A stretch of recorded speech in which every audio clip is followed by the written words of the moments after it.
first, no one thought it was serious. A young woman missed work. Her phone went silent.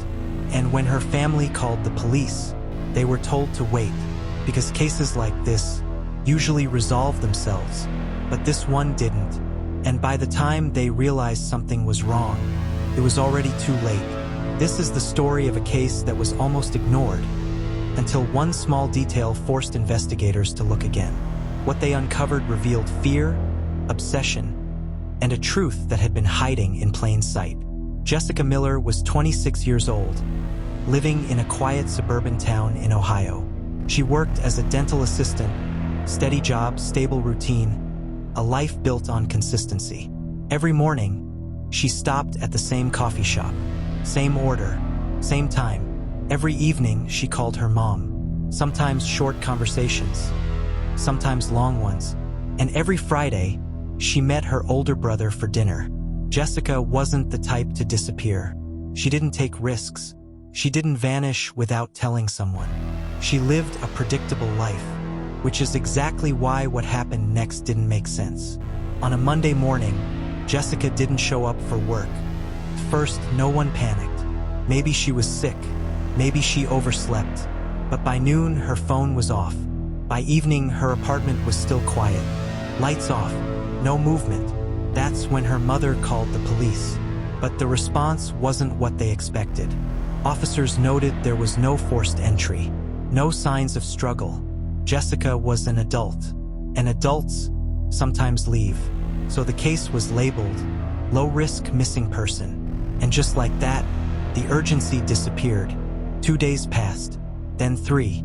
Jessica's family kept pushing. Her brother told police she wouldn't just disappear. Something's wrong. Finally, detectives agreed to look deeper. When they entered Jessica's apartment, everything seemed normal. Too normal. Her purse was still there. Her keys sat untouched. Her shoes lined neatly by the door. Nothing looked disturbed. But one detail changed everything. Her phone charger was still plugged in, which meant one thing: Jessica didn't plan to leave. When investigators pulled her phone records, they noticed a pattern, a number that appeared repeatedly. Late-night calls, short conversations. The number wasn't saved, and it wasn't registered. At the same time, a coworker came forward. She said Jessica had been acting differently, distracted, uneasy. One day, she even asked, "Do you ever feel like someone is watching you?" At the time, it sounded like stress. Now, it sounded like fear, but there was still no clear evidence. No signs of struggle, no footage of her leaving, no witnesses.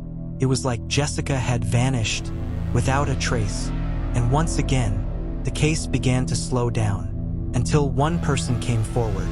A neighbor said he heard something the night Jessica disappeared. A loud thud, then silence.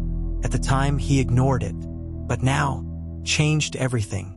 Police went back to the building, and this time, they found something they missed. At 11:48 p.m., a man entered the building, wearing a hoodie.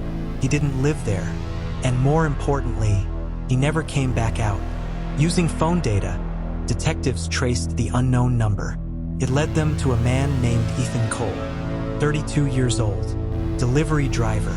At first glance, nothing unusual, but then they found the connection.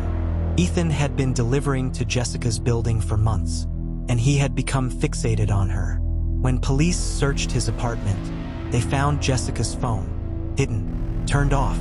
Then they found more photos of her, notes about her routine. Ethan had been watching her, planning, waiting, and the most chilling detail was a message Jessica had typed but never sent. "If anything happens to me, it's him." Ethan Cole was arrested, and eventually, he confessed. He believed Jessica noticed him, believed there was a connection. The night she disappeared, he followed her, confronted her, and when she resisted, everything escalated. Jessica never made it out. But for Jessica's family, one question never went away. What if the case had been taken seriously from the beginning?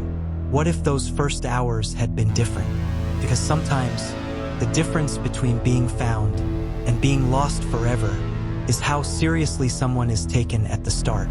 So now the question is, how many cases are still being ignored right now?